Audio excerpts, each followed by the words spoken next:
ना वो फोन करेंगे, ना धमकाएंगे, ना जानकारी मांगेंगे और ना ही ललचाएंगे, ना पासवर्ड मांगेंगे और ना ही फंसाएंगे। बस ऐसा जाल बुनेंगे, ऐसी साजिश रचेंगे कि आप हो जाएंगे बेबस। जनगण मन सावधान में आज ठगी का वो तरीका जिसका सावधानी में ही बचाव है। नमस्कार, मैं हूं मनीष शर्मा और मेरे साथ है एआई एंकर नव्या, जो आपको ठगी से बचने के रास्ते बताएंगी।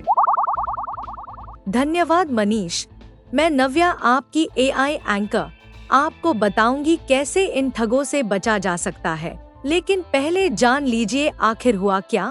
ठगी का ये तरीका कोई नया नहीं है, ये उनका फेवरेट तरीका जरूर है जिसका वो मन चाहे तरीके से मन चाहे वक्त में इस्तेमाल करते हैं आपको फांसने के लिए। इसमें ना तो ज्यादा मेहनत लगती है और ना ही बातचीत में ज्यादा टाइम खर्च होता है। बस वो जाल फेंकते हैं और शिकार खुद ब खुद फंस जाते हैं। ठगी का ये तरीका उत्तर प्रदेश के शामली में नजर आया, जहां एक शख्स के बैंक अकाउंट से 10 लाख रुपए धीरे धीरे निकलते गए और वो शख्स बेबसी के साथ सिर्फ रकम को अपने अकाउंट से निकलते हुए देखता रहा। ये क्या तरीका है, ये जानना आपके लिए बेहद जरूरी है, क्योंकि ठगों के लिए तो ये मामूली बात है।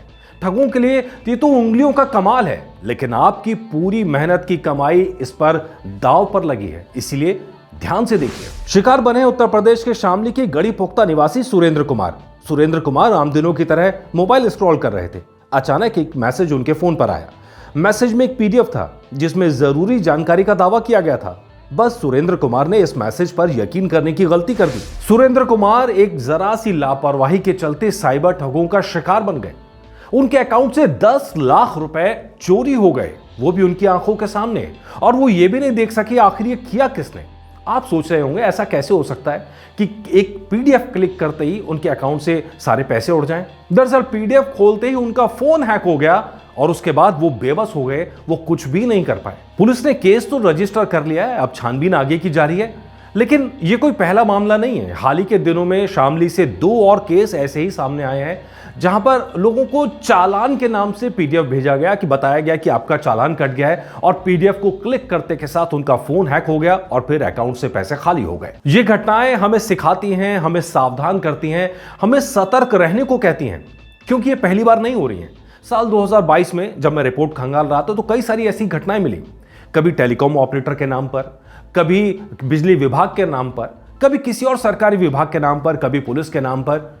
ये लोग डराने वाले मैसेज भेजते हैं और साथ में एक पीडीएफ लगा होता है। जरा सा उस पीडीएफ को आपने क्लिक किया नहीं कि आपका अकाउंट उनके कब्जे में पहुंच जाता है। नाम कोई भी हो, लेकिन यह होता है हैकिंग के जरिए, और पीडीएफ इसमें एक टूल बन जाता है।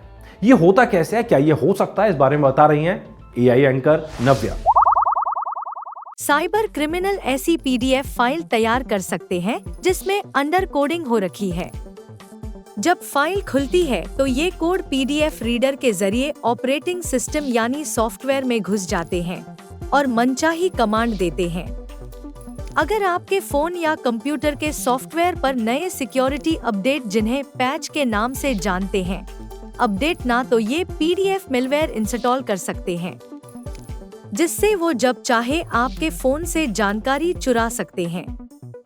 हैकर्स अगर इन पीडीएफ को जरूरी सूचना बताकर आपको भेजते हैं, जैसे कि इनवॉइस, सरकारी नोटिस, किसी भरोसेमंद का मैसेज, कोई स्कीम जिससे आप इन पर भरोसा कर लें। इसके बाद हैकर्स को आपकी डिवाइस का रिमोट एक्सेस मिल जाता है, जिससे वो मनचाही जानकारी चुरा सकते हैं, जैसे कि पासवर्ड, आपकी गैलरी या फिर आपकी पूरे दिन की एक्टिविटी को रिकॉर्ड कर सकते हैं और आपकी डिवाइस का इस्तेमाल डिवाइस हैक करने या डिवाइस से आगे वायरस को सेंड करने में इस्तेमाल कर सकते हैं। तो एआई के मुताबिक साइबर ठगी पीडीएफ के जरिए की जा सकती है। कभी मेलवेयर इंस्टॉल कराया जा सकता है या कोडिंग के जरिए पूरा फोन हैक किया जा सकता है, और उसके बाद वो अपनी मनचाही हरकत आपके फोन पर अंजाम दे सकते हैं। लेकिन इससे बचने के तरीके क्या हैं, बता रही हैं एआई एंकर नव्या। बिल्कुल, मैं आपको बताती हूँ। समझदारी इसी में है कि अपनी ऐप्स को और डिवाइस को अपडेट रखा जाए, अपने पीडीएफ रीडर्स को भी। किसी भरोसेमंद सिक्योरिटी सॉफ्टवेयर को इंस्टॉल करें ताकि वो ऐसे साइबर अटैक को रोक सके। किसी भी अनजान नंबर से आने वाली पीडीएफ फाइल, लिंक या अटैचमेंट को क्लिक ना करें यहाँ तक कि अगर जानकार शख्स भी कोई संदिग्ध चीज भेज रहा है तो उस पर भी यकीन ना करें। अगर कोई ऐप या लिंक जरूरत से ज्यादा परमिशन मांग रहा हो तो तुरंत ऐसी ऐप को बंद करें। इसे रेड फ्लैग मानें। सबसे सरल उपाय तो यह है कि अगर कहीं से कोई अनजान नंबर से मैसेज आए, कोई ओटीपी आए, कोई लिंक आए, उसे क्लिक कभी नहीं करना है। मैसेज डिलीट कर सकते हैं, लेकिन मैसेज को इग्नोर भी कर सकते हैं। वो पड़ा रहेगा तो इतना नुकसान नहीं करेगा जितना उसको क्लिक करने के बाद होता है। और अगर एक बार आप साइबर ठगी का शिकार बन गए तो ध्यान रखिएगा, www.cybercrime.gov.in पर जाकर अपनी शिकायत दर्ज करा सकते हैं, या जिस राज्य में हुआ है वहां के साइबर सेल के अंदर अपनी शिकायत दर्ज करा सकते हैं, या फिर नेशनल हेल्पलाइन 1930 पर अपनी शिकायत दर्ज करा सकते हैं। तो दोस्तों याद रखिएगा, अनजान नंबर से आए पीडीएफ या लिंक पर क्लिक नहीं करना है। किसी को भी अपनी निजी जानकारी खासकर पासवर्ड शेयर नहीं करना है। किसी भी ऐप को बिना जांच पड़ताल के जस्ट किसी भी अनजान व्यक्ति की सलाह पर डाउनलोड नहीं करना है।